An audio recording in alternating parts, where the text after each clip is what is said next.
ang lahat. Panginoon ay purihin, alala ay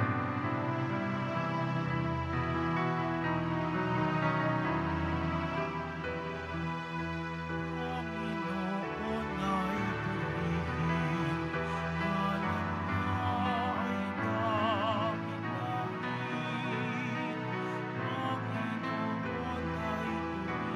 purihin, alala ay dakilain.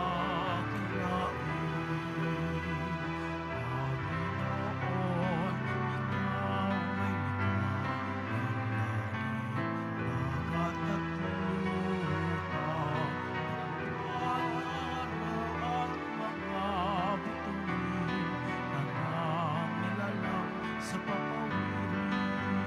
Panginoon ay purihin, alala ay dakilain. Panginoon ay purihin, alala ay dakilain. Ngalan niya ay dakilain. Halina, tayo magdiwang sa ngalan ng Ama at ng Anak at ng Espiritu Santo. Amen. Ang pagpapala ng ating Panginoong Hesukristo, ang pag-ibig ng Diyos Ama, at ang pakikipagkaisa ng Espiritu Santo, naway sumainyong lahat. At sumaiyo rin. Mga kapatid, tinipon tayo bilang kaanib ng angka ng Diyos, kaya't dumulog tayo sa maawaing Panginoon na nagpapatawag ng lubos. Sinugong tagapagpagaling sa mga nagsisisi, Panginoon, kaawaan mo kami. Panginoon, kaawaan mo kami. Dumating na tagapag-anyaya, mga makasalanay magsisi, Kristo, kaawaan mo kami. Kristo, kaawaan mo kami. Nakaluklok ka sa kanan Diyos Ama para ipamagitan kami, Panginoon, kaawaan mo kami. Panginoon, kaawaan mo kami. Kaawaan nawa tayo ng makapangyarihang Diyos, patawarin tayo sa ating mga nagawang kasalanan, at patnubayan tayo tungo sa buhay na walang hanggan. Amen. Manalangin tayo. Ama naming makapangyarihan, ipagkaloob mong lagi naming ikaligayang ikay paglingkuran, sapagkat walang maliw at walang kahulilip ang kasiyahan kapag sumasamba kami sa iyong kapangyarihan na nagpapairal sa tanang sanlibutan sa pamagitan ni Hesukristo kasama ng Espiritu Santo magpasawalang hanggan. Amen. Magsiupo muna po ang lahat. Pagbasa mula sa unang aklat ng Makabeyo. Noong mga araw na yun, ang mga kanang kamay ng hari na inatasang piliti ng mga taong sumamba sa mga Diyos-Diyosan ay nagtungo sa lungsod ng Moden upang utusan ang mga taga roon na maghandog sa mga dambana pagano. Maraming Israelita ang lumapit at nagtipon-tipon sa paligid nila. Naroon din si Matateyas at ang 5 niyang anak. Nilapitan si Matateyas ng mga kinatawan ng hari at sinabi, "Ikaw ay pinunong iginagalang dito at sinusunod ng iyong mga kaanak. Manguna ka sa pagtupad sa utos ng hari, gaya ng ginawa ng mga hintil at ibang mga taga-Hudiya at Jerusalem. Gawin mo lamang ito ay tiyak na mapapamahal ka sa hari, pati ang iyong mga anak, at gagantimpalang kaniya ng pilak, ginto, at iba pang kaloob. Ngunit malakas na sumagot si Matatiyas, kahit lahat ng hintil ay sumunod sa hari, at dahil dito'y nilabag nila ang relihiyong ipinamana ng kanilang mga ninuno, kami ng aking sambahayan at mga kamag-anakan ay tutupad pa rin sa tipang ibinigay sa amin mga ninuno. Huwag namang ipahintulot ng Diyos na sumuway kami sa kanyang mga utos. Hindi kami susunod sa gayong ipinagagawa ng hari at lalo namang hindi kami magtataksil sa aming relihiyon kailanman. Katatapos pa lamang na magsalita ni Matatias ng isang kapwa Hudyo, ang kitang-kitang lumapit sa dambanang nasa Modin at naghandog bilang pagsunod sa utos ng hari. Nang makita ito ni Matatias, nag-alab siya sa puot, nilapitan niya ito at pinatay sa harap ng dambana. Pinatay rin niya ang sugo ng haring pumipilit sa mga tao na maghandog sa dambanang pagano. Pagkatapos, sinira niya ang dambana. Sa ganitong paraan, ipinakita niya ang kanyang pagmamalasakit sa kautusan, gaya ng ginawa ni Pinies, nang patayin nito si Simri na anak ni Salu. Matapos gawin ito, nilibot ni Matatias ang buong lungsod na ganito ang isinisigaw. Sino mang tapat sa tipan ng Diyos at tumutupad sa kanyang mga utos ay sumunod sa akin. Pagkatapos nito, siya at ang kanyang mga anak ay namundok. Iniwan nila ang lahat ng kanilang ari-arian sa lungsod. Ang marami na naniniwalang dapat sundin ang utos ng Diyos at mga tuntunin ng kanilang relihiyon ay lumabas din at sa ilang na nanirahan.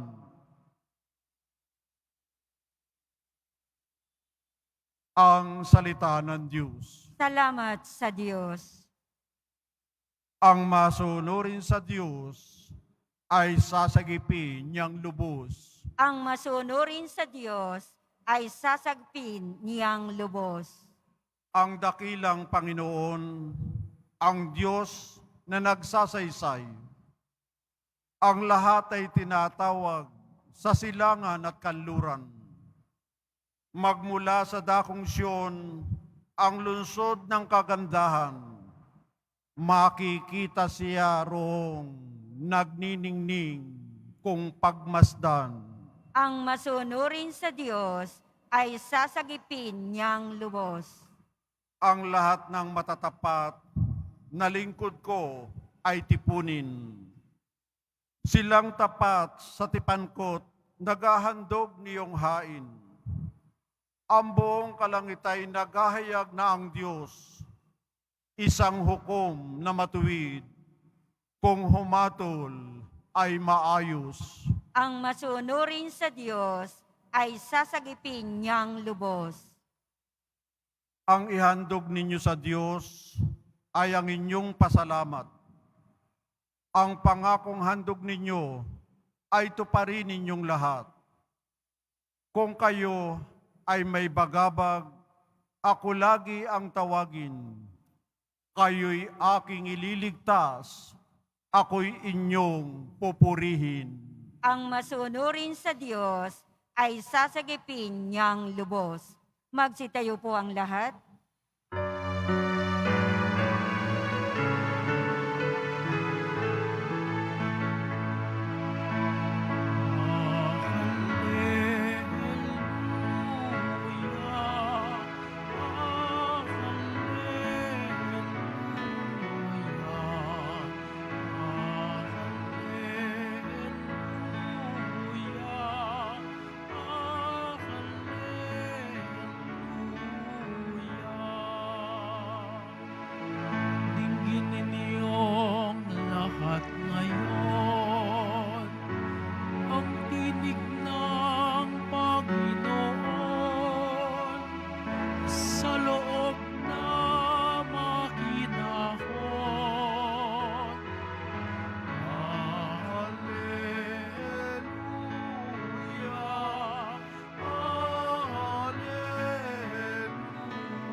Sumainyo ang Panginoon.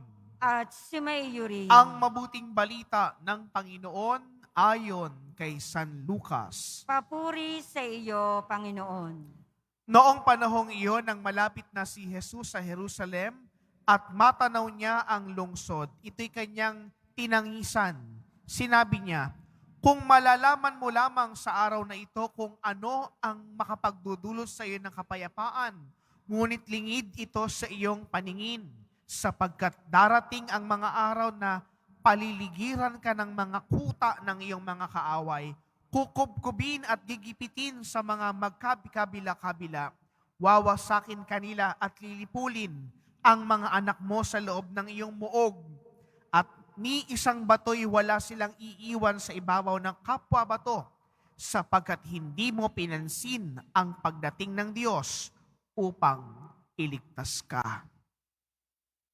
Mga kapatid, ang mabuting balita ng Panginoon.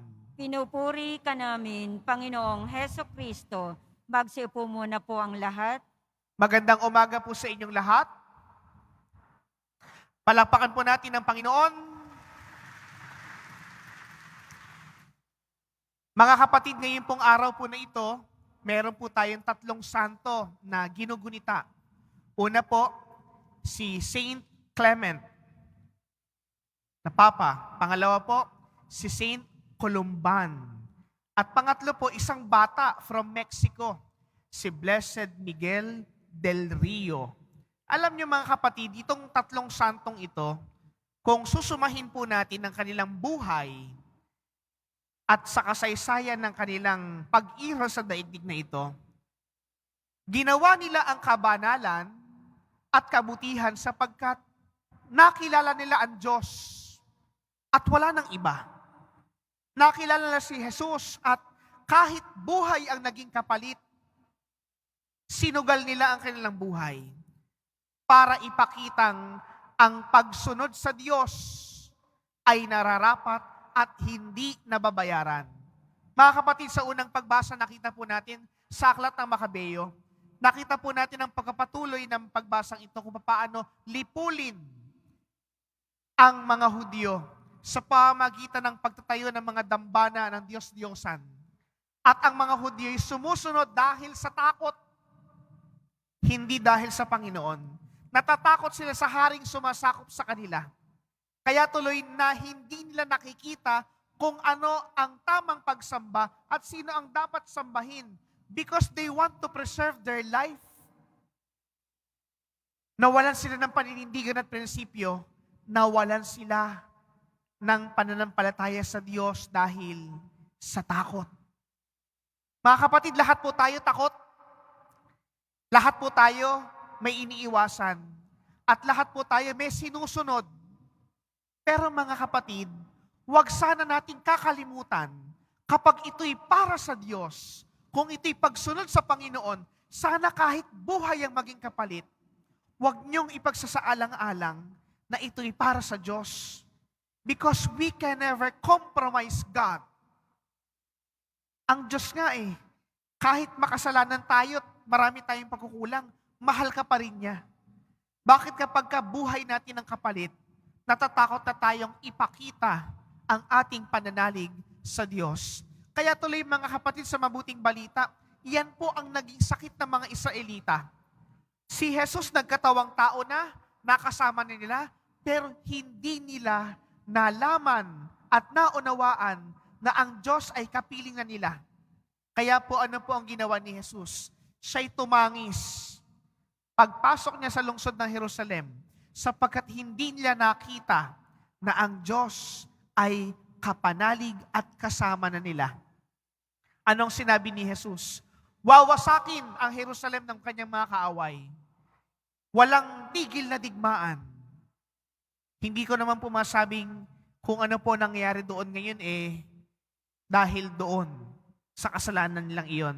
Pero mga kapatid, sapagkat sa ating lahat, huwag nating kakalimutan, ang Diyos ay ang Diyos. Hindi tayo pupunta at lalapit sa Kanya dahil may kailangan lang tayo. Hindi tayo mananampalataya sa Kanya dahil may sakit tayo. Meron kang gustong matupad na panalangin. Sa Diyos, bumubuo tayo ng relasyon at ugnayan. Umulan o umaraw, bumuka man ang lupa o magkaroon ng sakuna, huwag mong kakalimutan ng Diyos. Sapagkat ikaw na nagsisimba ngayon dito, tatandaan mo, hindi ka kinalimutan ng Diyos nung naging madilim ang buhay mo. Ganyan mga kapatid ang buhay ng mga Israelita. Naging madilim, naging masahol. Pero kahit naging madilim at masahol, ang Diyos ay palaging nagpapadala ng kanyang sugo tulad ni Matatiyas. Nagbibigay sa kanila ng pag-asa para mapanumbalik. Hindi ako iniwan, pinabayaan ng Diyos. Hindi ka po pababayaan ng Diyos. Basta't huwag mo siyang kakalimutan. Hindi ka niya kinalimutan. Basta't ikaw'y magkaroon ng pananampalatayang tapat at totoo. Hindi ka iiwan ng Diyos kung patuloy ang pagkapit mo sa Kanya. Mga kapatid, sa pagkapatuloy po ng ating banal na pagdiriwang na ito, sa ating pagtanggap ng banal na Eucharistia, ang ating paniniwala sa Diyos, ang ating paggalang sa Diyos, ang pagtuon ng ating puso't diwa sa Diyos ay makapaghahatid sa atin sa Kanyang kaharian. Sa ngalan ng Ama, at ng Anak, at ng Espiritu Santo. Magsitayo po ang lahat.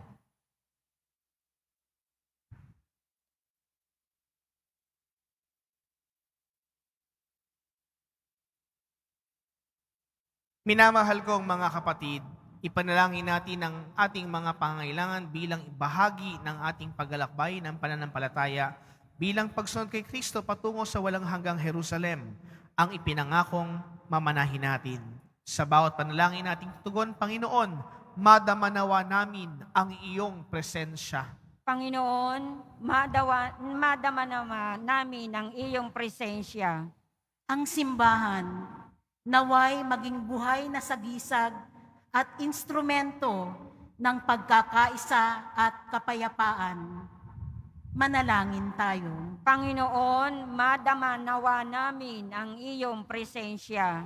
Bilang komunidad ng mga sumasampalataya, naway hindi tayo magkahati-hati dahil lamang sa mga walang kwentang galit at hindi pinag-isipang paghusga. Manalangin tayo. Panginoon, madama nawa namin ang iyong presensya. Atin nawang maiwasan ang gumawa ng mga dahilang umiwas sa ating pagtugon sa mga hamon ng pananampalataya. Manalangin tayo. Panginoon, madama nawa namin ang iyong presensya. Ang mga kasawian sa buhay o pagkakasakit, naway hindi makasagabal sa ating pagnanais na sundan si Kristo, maging sa pagpapakasakit. Manalangin tayo. Panginoon, madama nawa namin ang iyong presensya. Sa mga tapat na yumao, naway maibigay ang walang hanggang kaligtasan. Manalangin tayo. Panginoon, madama nawa namin ang iyong presensya. Ama naming Diyos, huwag nawa kaming umatras o mag-atubiling lumakad ng pasulong sa paglalakbay patungo sa iyong kaharian. Hinihiling namin ito sa pamamagitan ni Kristo ang aming Panginoon. Amen. Magsiupo muna po ang lahat.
Magsitayo po ang lahat. Manalangin kayo mga kapatid upang itong paghahain natin ay ikalugdan ng Diyos amang makapangyarihan. Tanggapin nawa ng Panginoon itong paghahain sa iyong mga kamay. Sa kapurihan niya at karangalan, sa ating kapakinabangan at sa buong sambayanan niyang banal. Ama naming lumikha, ipagkaloob mong ang iyong masintahing pagtingin sa aming mga alay upang ang kagandahang loob mo ay aming makamtan at ang bunga na walang hanggang pag-iral ay aming mapakinabangan sa pamagitan ni Hesus Kristo kasama ng Espiritu Santo magpasawalang hanggan. Amen. Sumainyo ang Panginoon. At sumaiyo rin. Itaas sa Diyos ang inyong puso at diwa. Itinaas na namin sa Panginoon. Pasalamatan natin ang Panginoong ating Diyos. Marapat na siya ay pasalamatan. Ama naming makapangyarihan, tunay ngang marapat na kay aming pasalamatan.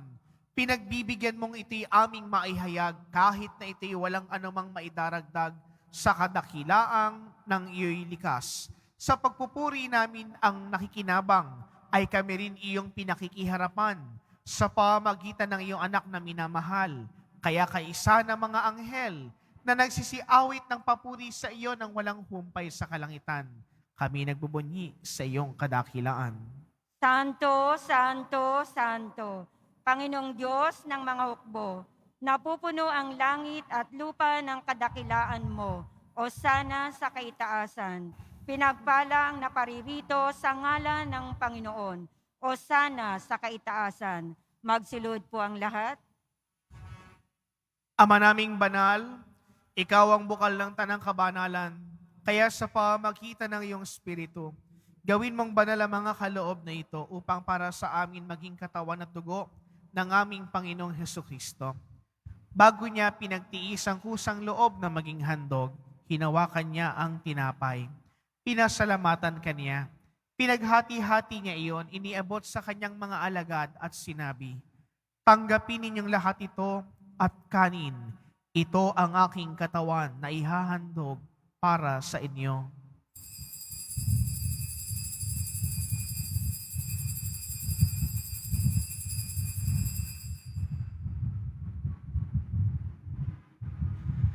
Gayun din naman na matapos ang hapunan, hinawakan niya ang kalis. Muli kanyang pinasalamatan. Iniabot niya ang kalis sa kanyang mga alagad at sinabi, tanggapin ninyong lahat ito at inumin. Ito ang kalis ng aking dugo ng bago at walang hanggang tipan. Ang aking dugo na ibubuhos para sa inyo at para sa lahat sa ikapagpapatawad ng mga kasalanan. Gawin ninyo ito sa pag-alaala sa akin.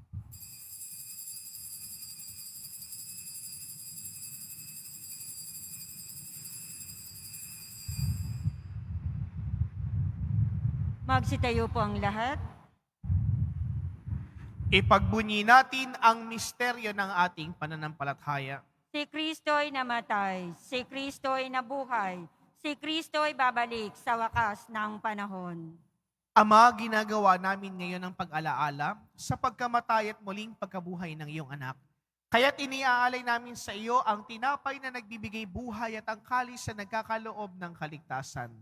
Kami nagpapasalamat dahil kami iyong minarapat at tumayo sa harap mo para maglingkod sa iyo. Isinasamo po namin na kami magsasalo-salo sa katawan at dugo ni Kristo ay mabuklo sa pagkakaisa sa kapangyarihan ng Espiritu Santo. Ama, lingapin mo ang iyong simbahang laganap sa buong daigdig. Puspusin mo kami sa pag-ibig, kaisa ni Francisco na aming Papa at ni Jose na aming Arsobispo at ng Tanang Kaparian. Alalahanin mo rin ang mga kapatid naming nahimlay. Nang may pag-asang sila'y muling mabubuhay, gawin din ang lahat ng mga pumanaw. Kaawaan mo sila at patuloyin sa iyong kaliwanagan. Kaawaan mo at pagindapatin kaming lahat na makasalo sa iyong buhay na walang wakas. Kaisa ng mahal na Birheng Maria, na ina ng Diyos, ng kabiyak ng puso niyang si San Jose, kaisa ng mga apostol at ang lahat ng mga banal, si San Juan Bautista na ating patron, na namuhay dito sa daigdig ng kalugod-lugod sa iyo, maipagdiwang nawa namin ang pagpupuri sa ikararangal mo sa pamagitan ng iyong anak na aming Panginoong Hesu Kristo. Sa pamamagitan ni Kristo, kasama niya at sa Kanya, ang lahat ng parangal at papuri sa iyo, Diyos Amang makapangyarihan, kasama ng Espiritu Santo, magpasawalang hanggan. Amen. Sa tagubili ng mga nakahagaling na utos at turo ni Jesus, Panginoon natin at Diyos, ipahayag po natin ng lakas loob. Ama Ama namin, namin, sumasalangit ka, sambahin sambahin ang ngalan mo, mapasa amin ang kaharian mo, sundin ang loob mo dito sa lupa para ng sa langit. Bigyan mo kami ng aming kakanin sa araw-araw at patawarin mo kami sa aming mga sala para ng pagkapatawad namin sa nagkakasala sa amin. At huwag mo kaming ipahintulo sa tukso at iadya mo kami sa lahat ng masama. Amen. Hinihiling namin na kami iadya sa lahat ng masama, pagkalooban ng kapayapaan araw-araw iligtas sa kasalanan at ilayo sa lahat ng kapahamakan, samantalang aming pinananabikan ang dakilang araw ng pagpapahayag ng tagapagligtas naming si Hesu Kristo. Sapagat iyo ang kaharian at ang kapangyarihan at ang kapurihan magpakailanman. Amen. Panginoong Hesu Kristo, sinabi mo sa iyong mga apostol, kapayapaan ang iniiwan ko sa inyo, ang aking kapayapaan ang binibigay ko sa inyo. Tunghayan mo ang aming pananampalataya at huwag ang aming mga pagkakasala. Pagkalooban mo kami ng kapayapaan at pagkakaisa, ayon sa iyong kalooban, kasama ng Espiritu Santo, magpasawalang hanggan. Amen. Ang kapayapaan ng Panginoon ay lagi nawang sumainyo. At sumaiyo rin. Magbigayan kayo ng kapayapaan sa bawat isa.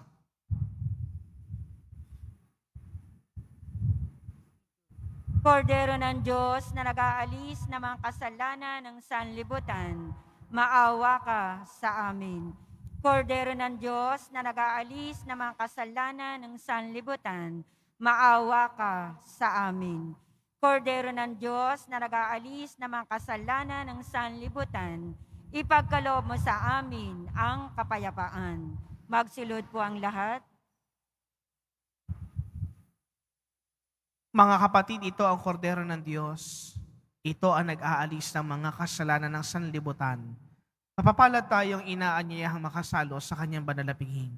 Panginoon, hindi ako karapat-dapat na magpatuloy sa iyo, ngunit sa isang salita mo lamang ay gagaling na ako. Pagsanggalang nawa tayo ng katawan at dugo ni Kristo hanggang sa buhay na walang hanggan.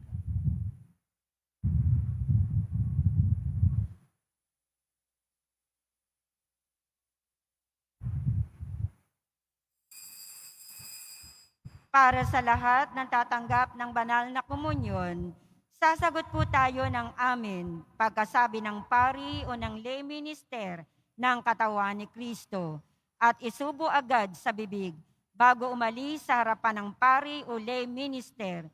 Sumunod po tayo. Maraming salamat po.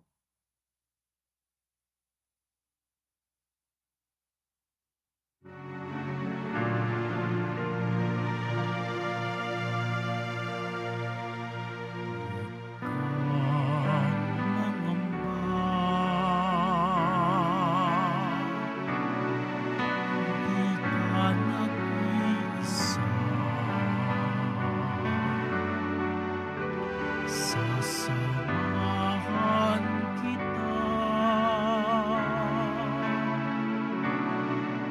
saan man magpunta.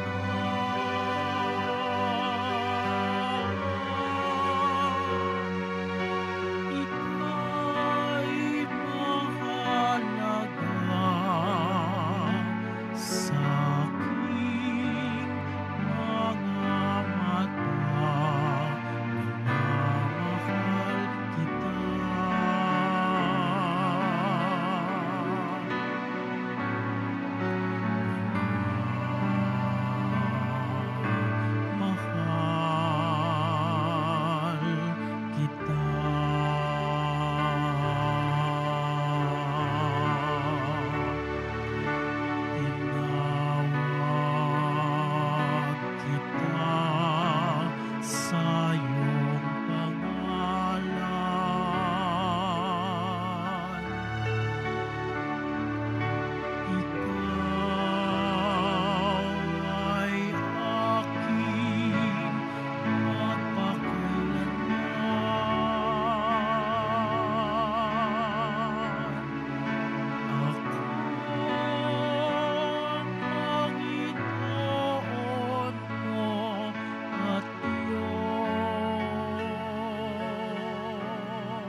Announcement. Available na po ang opisyal na kalendaryo para sa taong 2024 ng ating parokya. Sa mga nagnanais bumili, maaari kayong magtungo sa ating parish office na ito po ay nakakahalaga ng 80 pesos. May karagdagang discount sa bulk orders. Pagkatapos ng misa, wiwisikan po ang lahat ng banal na tubig. Pinakikiusapan ng lahat na manatili lamang muna sa inyong mga lugar. Tanging sa Quezon Boulevard o sa Plaza San Juan lamang ang labasan ng lahat. Sumunod po tayo. Maraming salamat po sa inyong pagdalaw at pagsisimba sa Basilica Menor at Pambansang Dambana ni Jesus Nazareno. Magsitayo po ang lahat.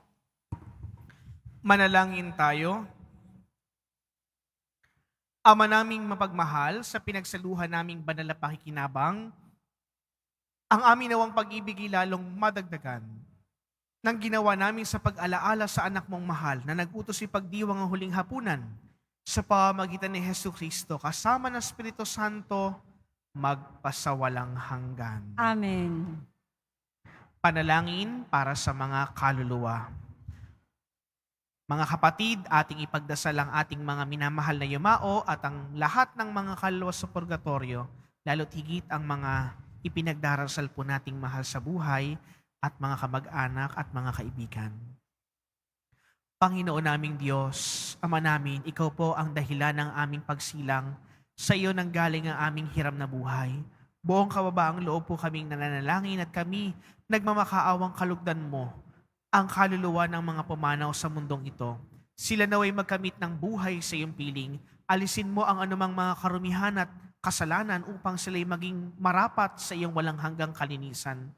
Iahon mo sila mula sa purgatorio at bigyan ng puwang sa iyong kaharian sa langit. Kapayapaan kailanman igawad ng may kapal sa mga yumao nating nagsipanaw.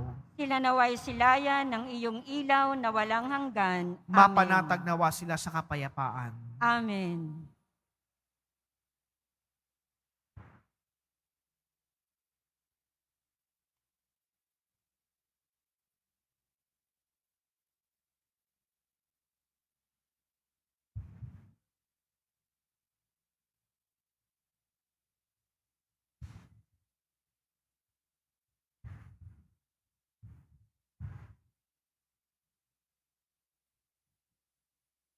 Muli po sa inyo pong lahat ng mga nagsimba, mga nag-alay po ng pamisa, mga naglingkod po dito sa ating parokya, maraming salamat po sa inyong lahat. Palakpakan po natin ang bawat isa.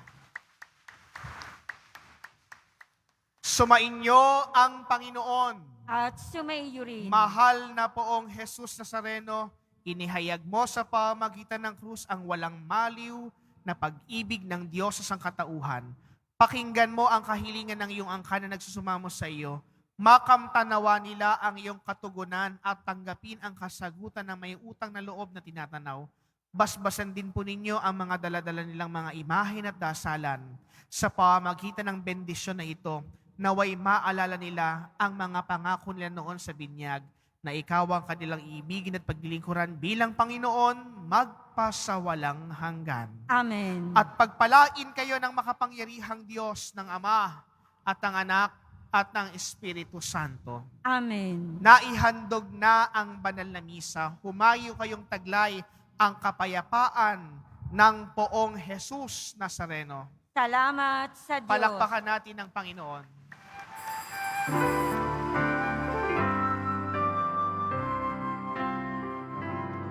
Padre Jesus Nazareno, sinasamba ka namin. Pinipinduho ka namin. Aral mo ang aming buhay at kaligtasan. Nuestro Padre Jesus Nazareno, iligtas mo kami sa kasalanan. Ang krus mo kinamatayan ay sagis